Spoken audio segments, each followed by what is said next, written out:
Hallelujah. Praise the Lord. Welcome, welcome to all the beautiful people of God. First, to my beloved family, the TJF, here and in Kenya. And of course, all our wonderful subscribers and listeners around the globe. You are family too, and God bless you all the more as you continuously listen to God's precious words of truth every Sunday. And we're always here to help you understand and know more about God's perfect words of truth. So if you have any questions or doubts about God's precious words, please don't hesitate to let us know and we will answer you according to God's most precious word as well. So again, welcome and stay tuned to our blessed and glorious Sunday service. So let's pray as we start our service. Ever dearest Father, we adore you, we honor you, and we worship you. We come to you right now with humility and yet proud to say that we are your children, we are your people. We are so thankful and grateful indeed for bringing us here today in this holy place to be able to glorify, magnify, and worship you in spirit and truth. Father, thank you so much for enabling us all here today to be with you in your holy presence. We ask and pray that may your precious Holy Spirit fill this holy place for your glory and honor alone. Pour such blessing to the Haddos, Brother Doug, Sister Norma, Brother Dominic, and of course, Sister Anne-Marie. Father, bless their generosity and kindness, and also the whole TJF family, as we all avail our time and selves serving you. Let your precious Holy Spirit have his way today, O Lord. We pray for anointing, salvation, and for healing for all our brothers and sisters who are sick right now, especially our dear Sister Lita. Father, nothing is impossible with you. You are claiming miracle healing for her. Take away for all infirmities and diseases in Jesus' most precious healing name. Also pray for deliverance and enlightenment for all our brethren who are being deceived, O God, by Satan, under the evil spirit of drunkenness, smoking, pornography, sexual immorality, covetousness, and even those undergoing troubles and persecutions from the devil. Let your light shine and lighten them all. Free them from the bondage of deception. Please let your Holy Spirit guide and lead them back to you. We also lift up to you, O God, our dear Pastor Surina, God, for her preaching today, Lord. Let your truth be revealed. Anoint her from the top of her head to the sole of her feet, Lord. I also pray for wonders and even miracles in Jesus' mighty awesome name, the name above all names, regarding the place, O God, that you have prepared for us, Lord. Help us to fix it and claim, O God, goodness and wellness there. As well as we believe that you truly in our midst today, O God, we pray that all things that we do will please and glorify you completely. Dear Father, I'm lifting up to you personally our family in Kenya, O God. Our brother, Pastor Dennis and Sister Marcy, all their sisters there, especially the children under their care. I ask you to protect us, Almighty God. Keep us in good health and out of danger. Keep us our strength in time of weaknesses. Let us hear your voice and follow your leading, O God, your precious Holy Spirit. Help us always trust and obey you. Let holiness and righteousness be in our heart, mind, and soul all the time and every moment of our lives. And Father, we pray that you will keep and hold this precious family together, the TJF, forever, Lord. We are yours, Father. We belong to you. Yes, Father, we praise and worship you. We give you glory. Hear our prayers, O God. And we ask this, everything, in the most precious name of our Lord and Savior Jesus Christ, and the children of God say, Amen. Amen. Hallelujah. So let's welcome our dear sister Christine to lead us in worship.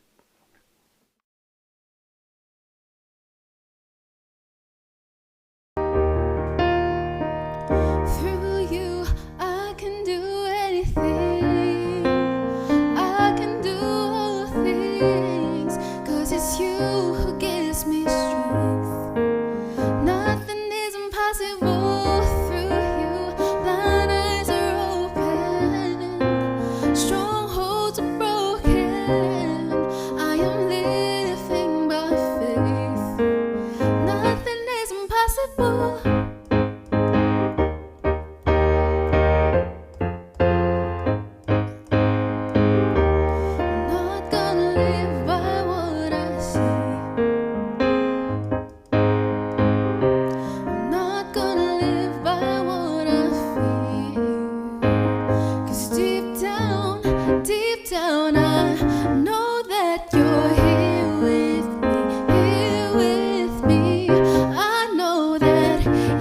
can do anything through you, through you.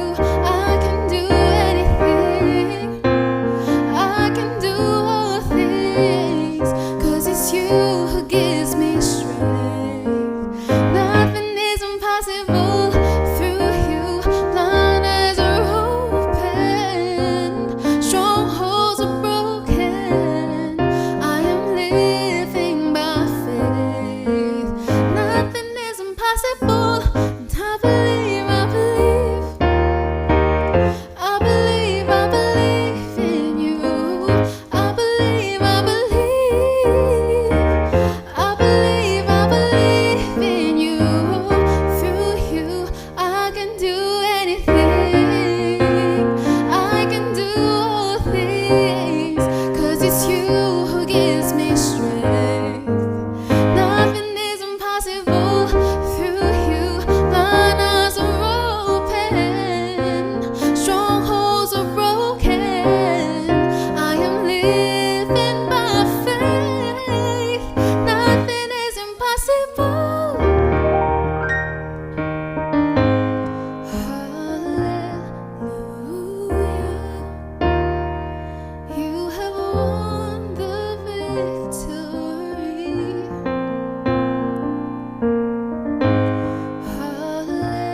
Hallelujah. You have won it all for me. And death could not hold you down. You are the risen King. You're seated in majesty. You are the King of kings.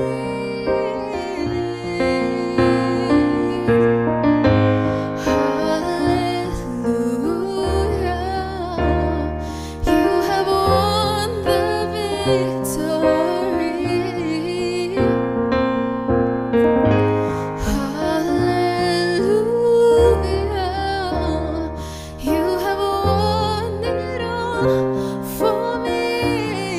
And death could not hold you down. You are the risen King. You're seated in majesty. You are the King of kings.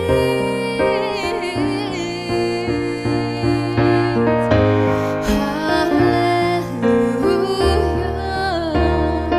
You have won the victory. Sing hallelujah, hallelujah. You have won it all for me. And death could not hold you down. You are the risen King. You're seated in majesty. You are the King of kings.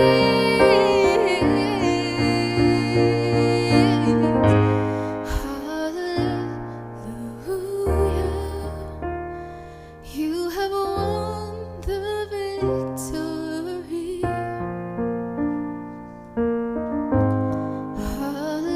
Hallelujah. You have won it all for me. Death could not hold you down. You are the risen King. You're seated in majesty. You are the King of kings.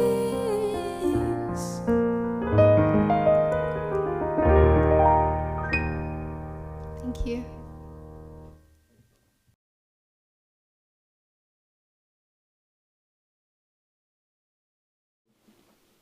Hallelujah. Yes, you are the King of Kings. So let's come to our tithes and offerings. Try God faithfully and see what happens. has always been said and believed, especially among true Christians, that giving is the greatest expression and manifestation of love. And that's true. You simply cannot love without giving. So with our, even with our love for God, it's the same.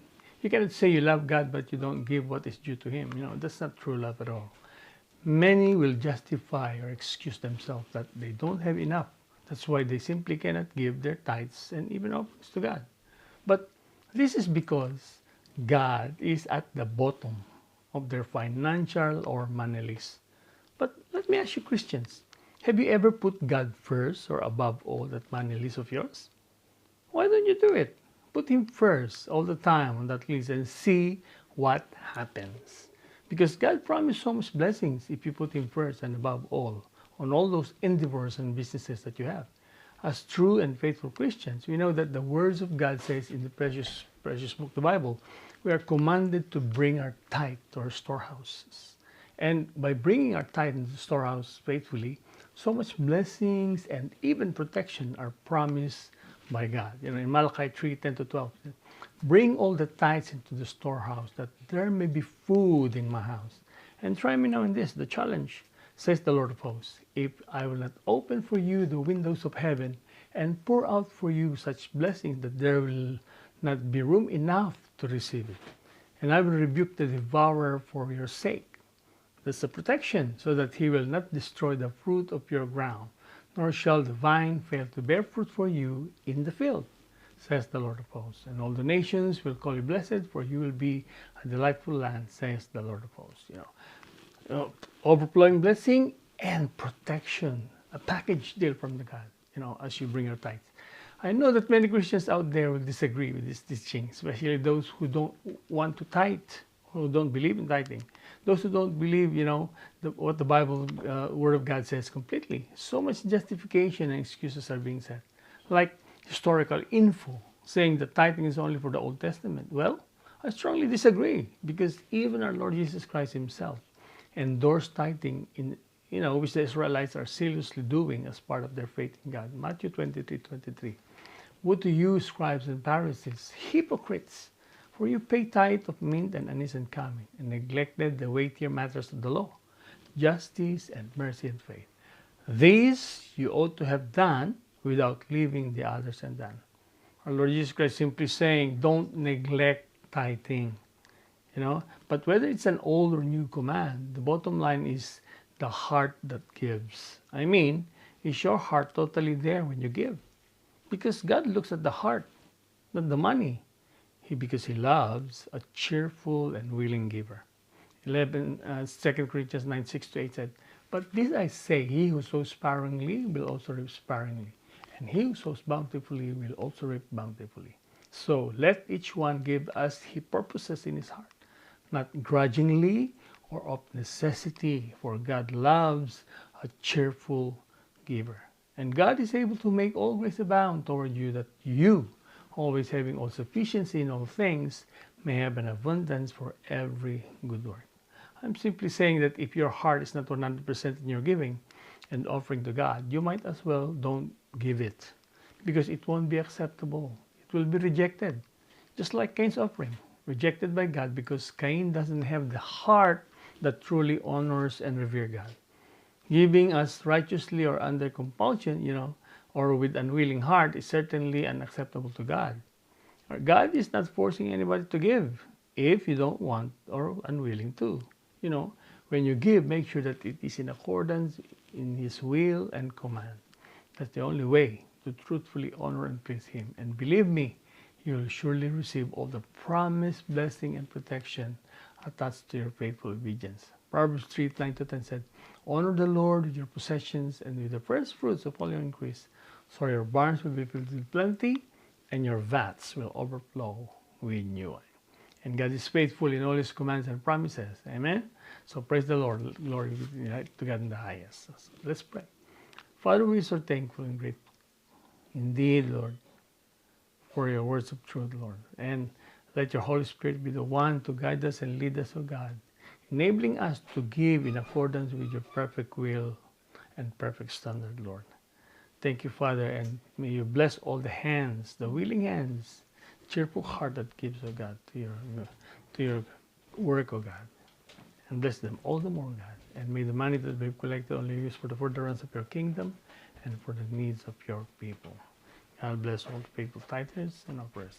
In Jesus' name we say, Amen. Hallelujah. Praise the Lord.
Magandang buhay, everyone. I hope you are blessed as I am. I miss you guys. I've been visiting my family back home. And it's so good to be back and have fellowship with you again. To our online subscribers and faithful listeners of the Word of God at this channel, thank you from the bottom of my heart. From the bottom of my heart for your continued support and prayer in this ministry. Surely God will bless you more and more. Please continue to open your heart, mind, spirit in the Word of God. Please continue to tune in, like, and subscribe at this platform. It will surely help us to reach more lost people for the glory and purpose of God. Amen? So let us pray before we begin the service and allow the Holy Spirit to come and speak in every heart today. Father, thank you. I say thank you because I know that you are here. Thank you, Lord, for your word today. Let your living word continue to touch our heart, our mind, and our spirit. Open our heart and understanding to know you more. We give you glory, Lord. We give you honor. In Jesus' name. Amen, amen. So for this month of April, as it is Easter in just a few weeks, I title my message today, Put on the Full Armor of God. The whole armor is the expression of your full trust in God, what He had done for you through Jesus Christ. Your victory in spiritual warfare was secured at the cross of Christ and the blood that was shed in Jesus Christ through the work of on the cross. When we are tempted, the most effective weapon that God has given to us as believers is the sword of the Spirit, which is the Word of God. The Bible says at Matthew 4, verse 4, But He answered and said, It is written, Man shall not live by bread alone, but by every word that proceeds from the mouth of God. We must rely on the very word of God as our daily bread. Reading our Bible will give you spiritual wisdom against the attack of the devil, which are temptation to sin. Doubting your faith or feeling like you aren't good enough to share God's word. The Bible says that these are caused by Satan and his evil forces. However, if you put on the whole armor of God, you can stand firm against this attack and remain strong in your faith. Amen? At Ephesians 6:10, 18, Finally, my brethren, be strong in the Lord and in the power of His might. Put on the whole armor of God that you may be able to stand against the wiles of the devil. For we do not wrestle against flesh and blood, but against principality, against powers, against rulers of the darkness of this age, against spiritual hosts of wickedness in heavenly places. Therefore, Take up the whole armor of God, that you may be able to stand in the evil day, and having done all, to stand. Stand therefore, having girded your waist with truth, having put on the breastplate of righteousness, and having shod your feet with the preparation of the gospel of peace. Above all, taking the shield of faith, with which you are able to quench all the fiery dart of wicked one. And take the helmet of salvation and the sword of the Spirit, which is the word of God, praying always with all prayer and supplication in the Spirit, being watchful to this end with all the perseverance and supplication for all the saints. This means to trust in the truth of God's word and His plan for you. But it also means to live a Christian life that is free of dishonesty or hidden sin. For instance, if you struggle with jealousy, a spiritual attack might come in form of a new neighbor who seems to have it all. By reminding yourself of Christ's purity and sacrifice for you, as well as the rich blessing that God has given you, you can overcome this feeling of envy. Sometimes we can overcome that spirit of envy. Sometimes we entertain those envious spirit in our heart. When we know it's wrong, when we realize it, we ask God's forgiveness. And we all have that shortcoming. And we sometimes sin knowingly and unknowingly. But thanks be to God. He is gracious. And we have victory in the name of Jesus. Therefore, take up the whole armor of God, that you may be able to withstand in the evil day, and having done all, to stand. Stand therefore, having girded your waist with truth, having put on the breastplate of righteousness. Our faith should be deeper than just faith in God existent. And you also need to rely in goodness, in His goodness and plan for your life. At Ephesians 6:12, for we do not wrestle against flesh and blood, but against principality, against powers, against the rulers of the darkness of this age, against spiritual hosts of wickedness in heavenly places. The principality or government of this world are under the influence and control of Satan, the devil. Remember the three temptations of Christ. One of them was that Satan offered Christ all the kingdom in this world. That means all kingdoms and principalities, government, they all belong to Him. Jesus never disputed that fact. Jesus just simply reminded Satan the word of God.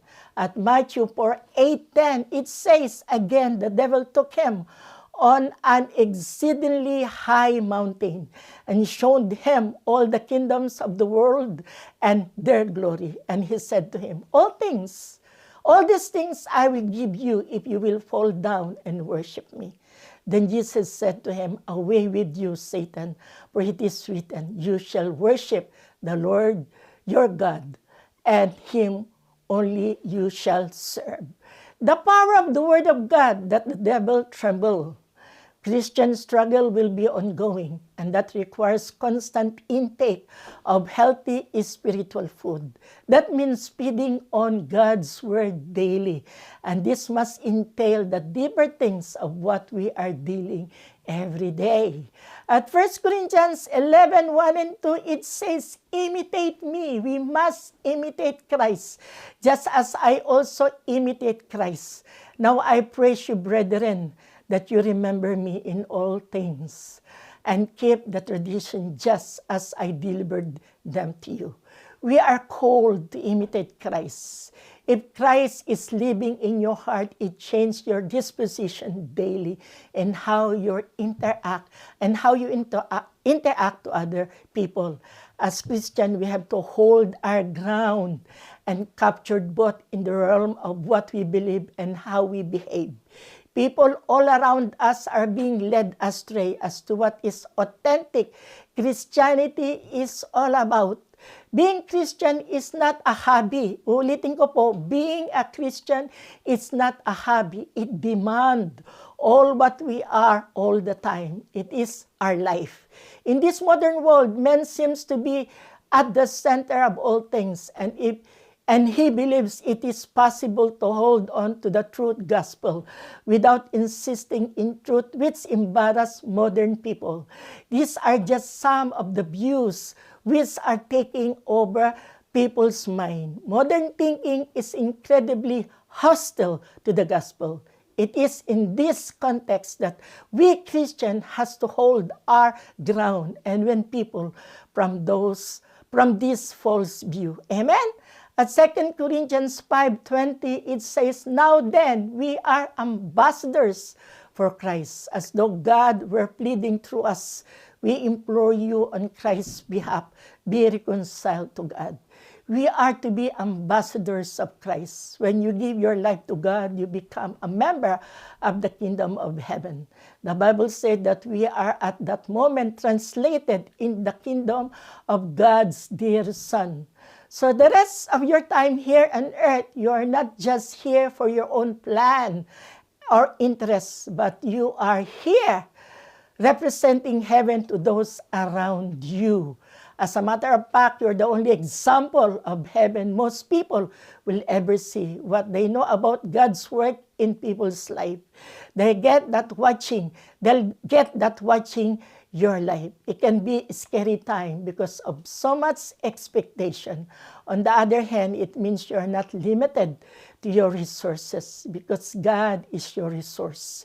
Because you're not out there representing yourself. Since you are representing God's government and His ability, you have access to all the best that He has to offer. Remember, your whole mission is to give people a sample of what it is to have God at work in a person's life. We are a living testimony of what it's like walking with Jesus daily. Amen?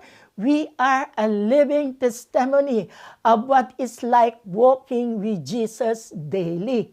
At 2 Corinthians 10:4, it says, For though we walk in the flesh, we do not war according to the flesh. For the weapons of our warfare are not carnal, but mighty in God for pulling down stronghold. Spiritual warfare is Christian concept in fighting against the work of supernatural evil force in this earth. It is based on biblical belief in evil spirit or demons that are said to intervene in human affairs in various ways. A spiritual stronghold is anything that has power over you. Ideally, it should be Jesus in you throughout our lives, so we can overcome against strongholds, which are the desire of our flesh. Remember, the spirit is willing, but the flesh is weak. A spiritual stronghold is more than sin. It's a bondage.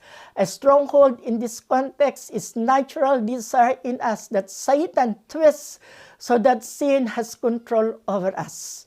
Our stronghold are sometimes in form of something good, so we might not even know what the enemy is using against us. It can be something you don't trust God with, or something you're striving to fulfill within yourself. We must be delivered in those fleshly desire and discontentment so that the full blessing of God will continue to flow in our lives. At 1 Corinthians 10:13, it reads, No temptation has overcome you except such as is common to men. But God is faithful, who will not allow you to be tempted beyond what you are able.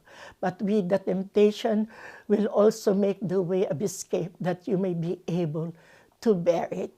We are all subject to temptation. That means everyone faces temptation. There is no unique or extreme temptation that are impossible to overcome. If other people have managed to resist the temptation they're facing, then you can as well. The Bible says, resist the devil and he will flee from you. Most of the time, it all happens in our mind. Our mind is always a battlefield. The biblical meaning of temptation is trial, in which man has free choice of being faithful or being unfaithful to God. I will repeat that word. Biblical meaning of temptation is a trial in which man has a free choice of being faithful or being unfaithful to God. Satan encouraged Jesus to deviate from the plan of his Father by misusing his authority and privileges. Jesus said the Holy Scriptures to resist such temptation. We're encouraged to do the same. Yes, Jesus used the Holy Scriptures to resist all the temptation. We are encouraged to do the same.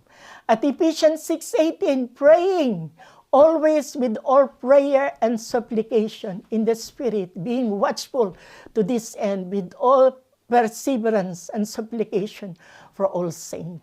As Christians, we should be people of God that are devoted in prayer. Prayer are your daily communication with God, knowing He knows what we need even before we even ask for it. If you seek to pray in the Holy Spirit, you seek to develop the love character of Jesus Christ, and seek to conform your prayer to desire that is not lustful, but rather desire that develop the capacity for love. Supplication is form of prayer in which someone make humble petition to God. Prayer, however, can be defined as sincere thanksgiving or request made to God. The highest form of prayer can be only in 2 words. And lengthy prayer is said from the heart, soul, and spirit. The Bible says the prayer of the righteous avail much, which means you are in good terms with God. Knowing in your heart of heart, He will answer it. Amen? At 1 Peter 3:15, it says, sanctify the Lord in your heart, and always be ready to give defense to everyone who asks you reason for the hope that is in you, with meekness and fear. The word sanctify means set apart. We are to set Christ apart as Lord in our heart. In other words, we are to give Him a special place there. It is necessary to have a good conscience before God and men. If we are going to give an answer to every man that asks the reason of the hope that is within us. What is good conscience? It is certain knowledge that what you have done is right and well-pleasing to God. With such conscience, you don't need to neither fear men or the devil, and you can speak freely of what you have in Christ. When you have good conscience, when you have good conscience, your mind is free of worry. You are at peace with God and your fellow men. Amen? At 2 Timothy 3:1 and 4, it says, but know this, that in the last day, perilous times will come, for men will be lovers of themselves, lovers of money, boaster, proud, blasphemer, disobedient to parents, unthankful, unholy, unloving, unforgiving, slanderer, without self-control, brutal, despisers of good, traitor, headstrong, haughty, lovers of pleasure rather than lovers of God. Many prophecy of the Bible tell terrible trouble will come on the earth before the return of Jesus Christ. In this passage, the apostle lists some of the cause of this religious time. This attitude describes the spiraling downward cycle of selfishness, pride, and disobedience. Those who creep into household. Paul knew that the danger were in the world in this day and would be increasingly present in the last day before the return of Jesus. However, he seems especially concerned that these things are already in the household of God. It is one thing to have such evil present in the world. It is another thing to allow into your home. So be careful not to allow this ungodly thing to creep into your home. 1 Timothy 6:12, fight the good fight of faith. Lay hold on eternal life, to which you were also called and have confessed, to good confession in the presence of many witnesses. Paul testified that he fought the good fight of faith. We need to fight the good fight of faith. Fight for the faith, realizing that our service to God is a warfare. Not being entangled with the things of this life and lay hold of eternal life. Revival will come in a matter of fighting the good fight of faith, finishing the course and loving the Lord's appearing. This is Paul. He testified how he was such a great sinner, but the Lord had mercy on him, making him a pattern to all those who would believe. This includes us. Paul was a pattern of God-man who lives an overcoming life, one who lives in reality of the kingdom of heaven. Who, on one hand, Christ is reproducing himself in us. On the other hand, Paul said, Christ live in me. It is no longer I who live, but I had been crucified with Christ, and Christ live in me. At Hebrew 4:12, for the word of God is living and powerful, sharper than two-edged sword, piercing even to the division of soul and spirit, of joint and marrow, and it is a discerning of the thought and intents of the heart. The word of God is a living word, a word vibrant with life, a word that carries the power of life, a power of transformation, a persistent word, a word that is active in us until your very spirit, joint, and marrow are divided and parted, that is until death. The benefit of God's wants from us as a Christian. We need to live a life that pleases Him and give His glory. God hates sin and wants us to hate it as well. The Bible is powerful to help us fight and resist sin, which easily entangle us. It has been said that if we read the written word with faith, it begins to read us. That is one of Brother Dave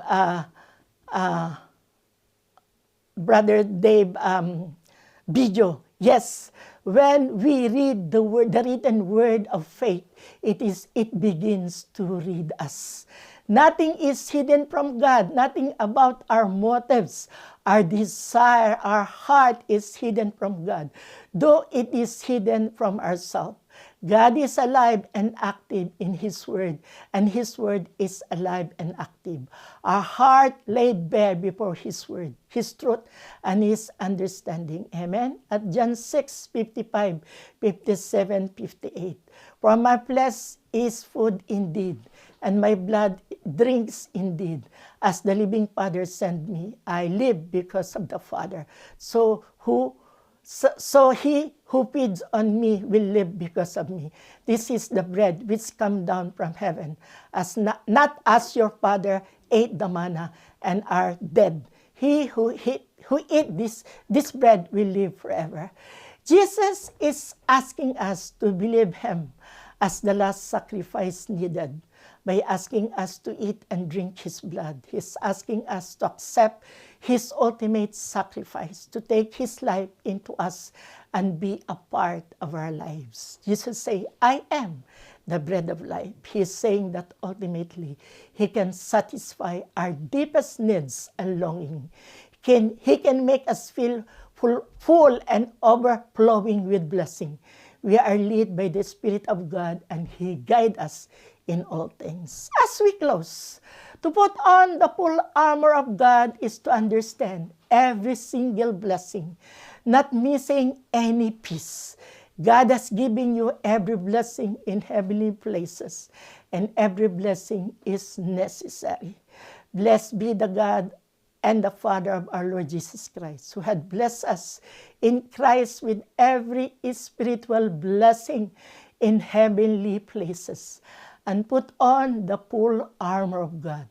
You will be able to stand up the plans and lies of the evil one. And knowing these things and do what is right, the armor will give you God's help to fight against the bad in the world. Amen? So let us pray. I hope you are blessed. Father, thank you for your word. Yes, your word is a living word. Thank you, Lord, that it touched the heart, the mind, the soul of everyone that read it and everyone that listened to it. It was said that, Lord, that if we take the word of God by faith, it read us. So thank you, Lord, that the blessing, the honor, and the power belongs to you. Help us, Father God, Lord, to encourage more people to believe in you. In the name of Jesus, help us, Lord, to reach out lost soul for your glory and purpose. In Jesus' name, amen, amen.